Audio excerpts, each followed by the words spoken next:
This podcast is brought to you by Podcast Nation. You are listening to As a Woman, episode 73, Fora Fertility. In this episode, I'm talking all about quitting my job again and why we made the decision to start our own practice. Learn all about that journey right here.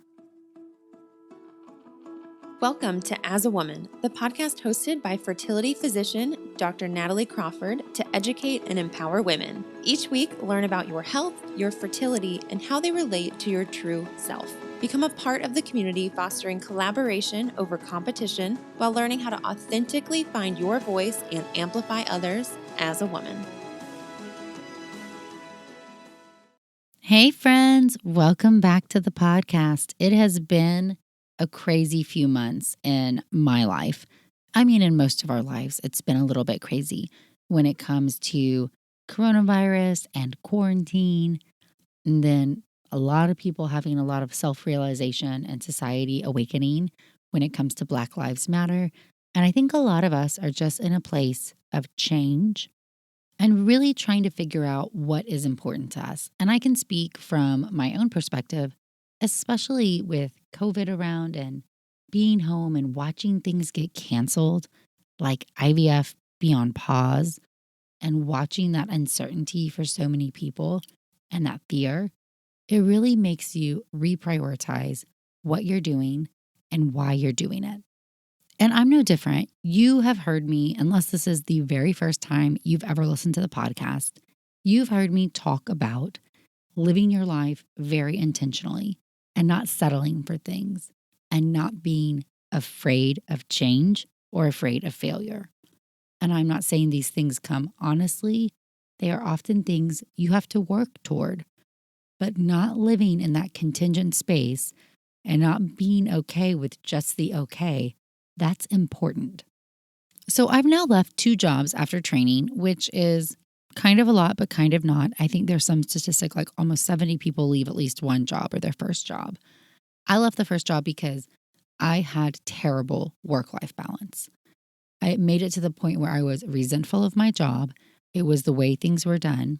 Priorities were different. And I needed something that would allow me to take care of patients and do a job I love, but also be present with my kids and my husband, and also have time for other things that bring me joy, like this podcast. And so leaving that position was so hard. It's hard to leave a job, especially your first job. You feel like you yourself are a personal failure because you couldn't make it work. You couldn't change the job to suit you. At least that's how I felt for a long time. I knew I needed to leave that job much earlier than I actually physically left. I just felt like there were so many barriers in my way and that I couldn't do it, mostly because I was afraid.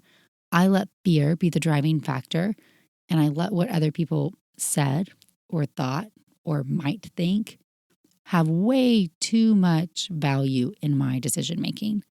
And so I just stayed stagnant, really unhappy, very depressed for way too long. The definition of burnt out. I was burnt out. I considered leaving medicine altogether. And when you're really burnt out, sometimes you need the exact opposite experience. I didn't have the confidence in myself. I know those of you who listen may find that hard to believe. But at that time of burnt out, I felt very uncertain in my ability to be a good physician and my ability to do this job well.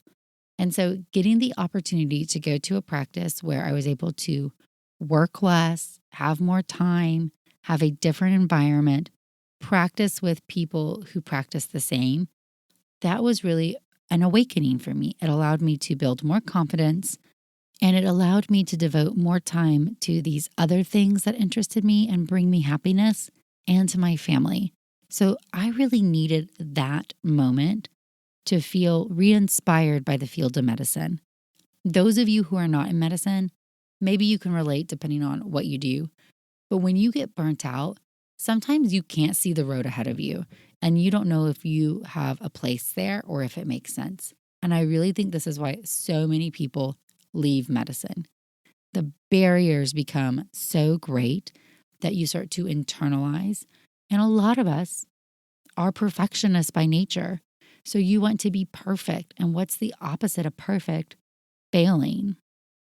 So leaving and going to a new environment and practicing medicine and having time to feel more like myself, that was valuable. I don't look back on that as a mistake. That's been a really good period for me. However, I'm not a cookie cutter kind of girl, and I'm not blaming you if you are. I know people who literally just want to show up, do a job, and leave. And they don't care about some of the back channels, and they don't care about what it means on the patient side. And they don't care about some of these other decisions. And there was a period of time where that's just what I needed. I just need to show up and do a job and leave. But I am controlling, and I like to hold hands to my patients. And I like to know what their whole experience is like. And what I realized is some people were not happy. And so some people were not happy with maybe certain aspects that are more common in corporate practices or bigger practices. And when you're an employee, you have limited voice. You are one of many. And that protects you in some ways because I didn't have to go to management meetings or spend time doing some of those things. But it also left it open. And it's very interesting in healthcare because if a patient's not happy with one aspect of the practice that has nothing to do with you as a physician, but you are still the face of their entire team. And so it makes them unhappy with you or it makes them not trust you. And the truth is, at some point, you realize that you've done all this training and you're very specialized and you work your butt off for every patient and you try your hardest and you cry when they cry and you ride the roller coaster because it matters to you. And what I realized and what my partner, Amanda Skillern, realized is that it just reached a point where it was no longer worth it for us. Not that it wasn't worth it to be a doctor. We love being fertility doctors, but we wanted to control the narrative of the patient experience more because being a fertility patient is much, much more than just your experience with your doctor. It is every single interaction impacts you because this is emotional. This is often expensive. This is difficult to understand. This is constantly changing with new research. And this is a huge time investment. Fertility really does take over your life a little bit. And I think that became very exposed during COVID. Just the fact of how little control we had versus how much control we wanted. And so we decided to drive off the cliff and say, hey, this isn't what we want, so we're going to do something different. And I am not on earth going to sit here and say that this has been an easy few months. It's been tough. It's been really tough just because trying to navigate the world of getting patients back into care in the midst of a global pandemic, leave a practice and open a practice, none of it has been easy. I mean, of course, it hasn't been easy. There are so many things that have to be done and thought about when you're trying to start a brand new practice. And there's so many things that you must be very careful about if you want to take care of people the way you want to. And I'm really, really lucky because Amanda's an amazing partner and she gets things done and she is brilliant and really, really an action setter and a go-getter. And she is fair and she takes care of her people. So somebody who is extremely loyal, that's a great person to pair with because she looks out for everybody. And that's been important because one thing that we've done is we've had to say, hey, we're doing this together. And anybody who's been a patient of ours in the past few months, they know this because I've been the face helping get everybody through cycle who was trying to get through cycle ASAP until Fora was up and running because, oh yeah, there was a 2-month pause on all cycles. So we had a lot of patients who'd already been waiting and they didn't want to wait a little bit longer. So I've been at the old job helping them out, taking care of both of our patients. And meanwhile, Amanda's been working to get everything ready for Fora to open its doors. We like to say that neither of those jobs have been easy, but I think mine's probably been a little bit easier because she's had to deal with insurance and vendors and realtors and contractors and all kinds of things. And I got to do the things that I like to do, which is work on like branding and social media and go to the office and take care of people and do podcasts. So we're both living in a little bit different worlds, but pushing towards the same goal. And what we are saying about Fora is we really want it to be a place where if you think about a triangle, that's our goal. The very top of the triangle is patient care and the patient experience. We know from our own journeys how tough it is to be in some of these shoes, going through infertility or going through fertility treatments. I mean, it sucks. It sucks a lot. It overwhelms you and it takes over everything. You know, I've had lots of miscarriages on my journey, and it's just so hard. So what we wanted to do was work on having that space or that forum for every patient to come and feel safe, where you could be open and vulnerable and talk about your goals and ask questions and feel heard.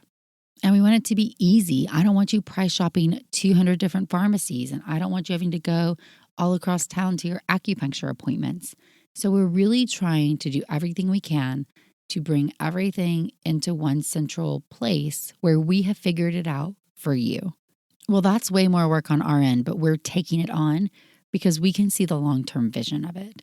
And what this means is that this is a place for you to feel really confident and comfortable in your fertility journey.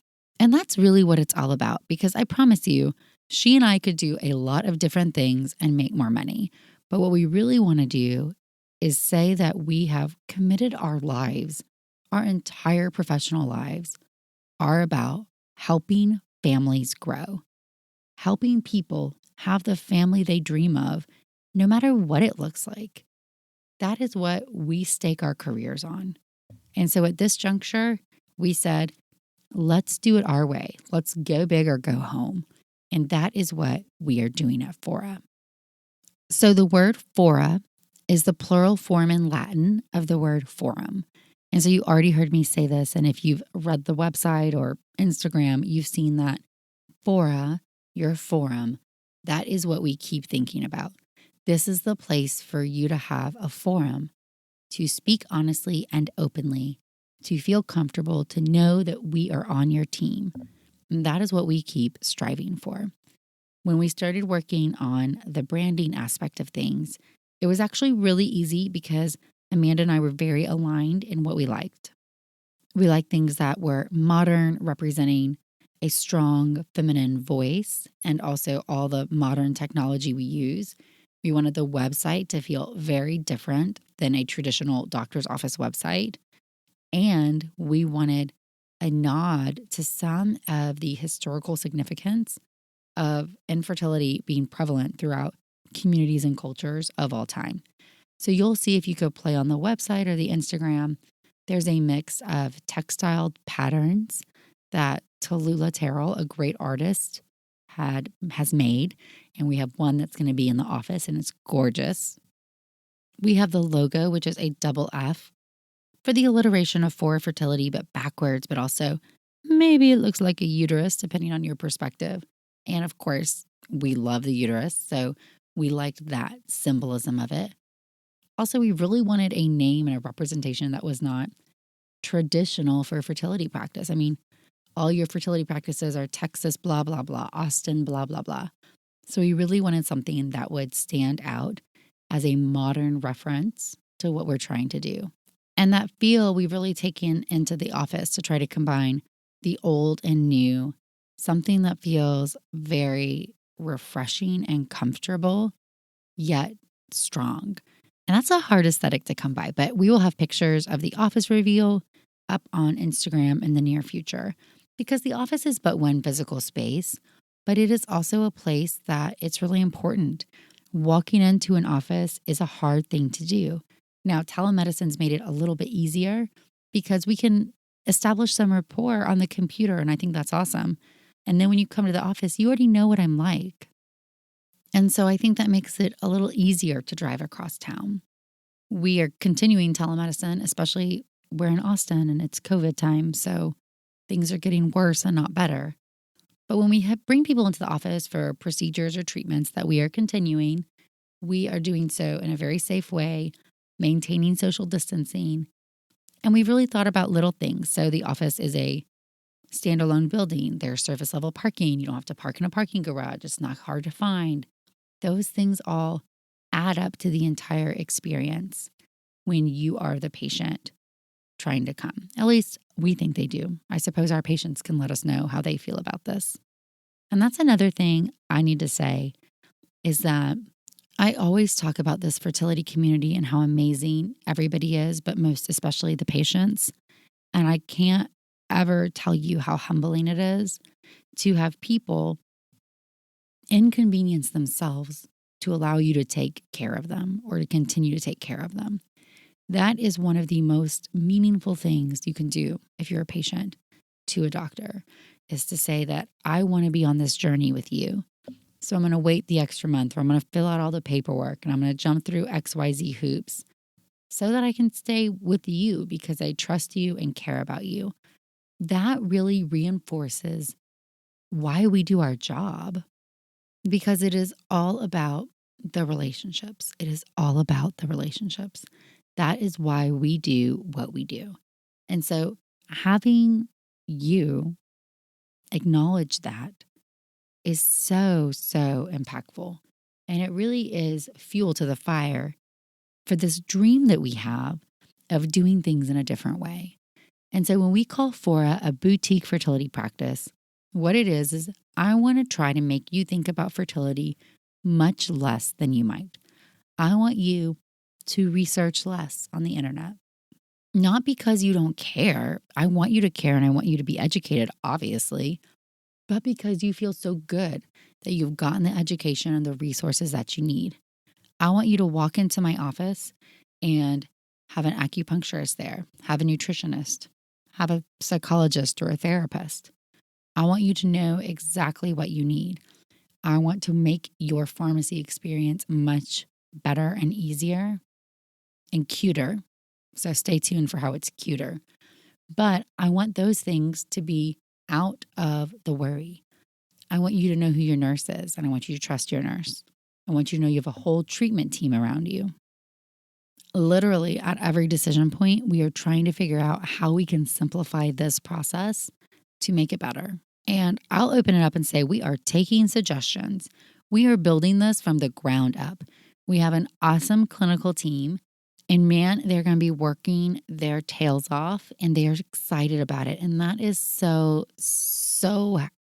I don't know, it makes me so happy to watch when you have people on your team who share your common vision and they don't mind making marketing baskets because you got to go tell everybody where you are, and they don't mind working off the clock to help create calendars and protocols, and they don't mind doing these things because they believe in the dream and they know it's more than just a job that you show up for. This job, it changes people's lives. That is the business that we're in. We sell dreams. We sell opportunity. We change the trajectory of somebody's life. And that is really emotional if you do it right. It is both the highest highs and the lowest lows, but it is one of the most rewarding things on earth. And so that's where we are and why we have started Fora and what we are trying to accomplish with it. And I'm just so thankful for all of your support. I really can't say it. I'd love it if you'd want to go follow the Fora Instagram. It's at Fora Fertility. There's also a Facebook and a Twitter. But really with the Instagram, we're going to try to grow it into a educational space about fertility where you can have lots of great webinars and lives and Q&As and educational facts, and also a behind the scenes of what it's like to be a small business owner of a boutique fertility practice in the midst of a global pandemic. There's going to be a lot there. But I think it'll be a fun place, so I'd love your support in that realm. I also want to say that no matter where you are and what is going on, you have choices. Sometimes the world makes you feel like you do not have choices. And that is one of the things that leaves you feeling unhappy, depressed, held back, and miserable. But you have choices. often the really good things are hard choices. People will put up big barriers. People will say they don't believe you at all. People will laugh about you in their own clinics and print out emails and be real mean about things. And you know what? It's okay. If it was easy, everybody would do it. But why not you? Why should you not chase this dream? What is the worst thing that could happen? And what is the best thing that could happen? Why not go for it? If a global pandemic is showing us anything, it should be showing us that life is short, that dreams are worth chasing, and that the things that matter most to you, you need to be able to prioritize them. And if my family matters the most to me, and I'm leaving them, homeschooling right now, to go to work, it better be in a place that inspires me as well and allows me to know that I am doing my job at the very best of my ability and that I am taking care of patients in the very best way I know possible. Okay, friends, thank you so much for listening. Again, love you. Love all your support. If you are a fertility patient or in the community, would love to hear any thoughts you have. We are not too proud to change our mind, and that is one thing we've learned. As always, you can follow me on Instagram at Natalie Crawford MD, the blog nataliecrawfordmd.com, YouTube channel Natalie Crawford MD, Twitter, TikTok, all the places. I also have just a few short announcements.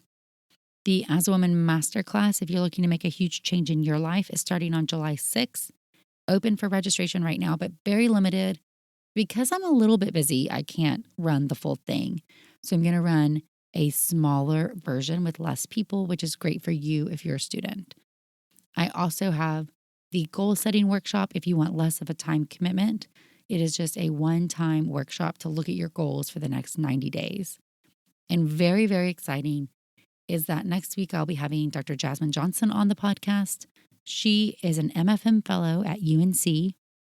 We worked together when I was in fellowship and she was a resident, and she's a fabulous, fabulous person. She's a doctor mom. She had her kids through her training. She is a huge researcher and an advocate for racial health disparities in women's health, and I am thrilled to have her on. She's also going to be taking over the Instagram for a day, which I will share more about in the future. But as always, thank you guys so much for all your support. I wouldn't be here without you.